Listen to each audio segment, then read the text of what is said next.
Hurmatli kuzatuvchilar, sizlarga ko'krak bezi saratonida sog'lom ovqatlanishning ahamiyati haqida ozgina ma'lumot bermoqchimiz. Ko'krak bezi saratoni bilan kurashda davolash muhim bo'lsa-da, to'g'ri ovqatlanish organizmni qo'llab-quvvatlovchi kuchli tayanch hisoblanadi. Sog'lom va muvozanatli ozuqalar immunitetni mustahkamlaydi. Organizm tiklanishiga esa yordam beradi. Umumiy holatni yaxshilaydi. Ularga misol qilib sabzavot va ko'katlarni aytishimiz mumkin. Bunga brokkoli, gulkaram, ismaloq, sabzi, lavlagi kabi sabzavotlar antioksidantlarga boy bo'lib, organizmni zararli hujayralardan himoya qilishga yordam beradi. Mevalarga misol qiladigan bo'lsak, klubnika, malina, ko'k mevalar, anor va olma tarkibidagi foydali hujayralarni himoya qiladi va yallig'lanishni kamaytiradi.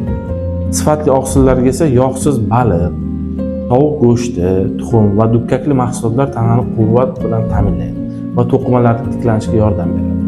Foydali yog'larga esa zaytun moyi, yong'oqlar, bodom, zig'ir urug'i gormonal muvozanatni saqlashda muhim ahamiyatga ega.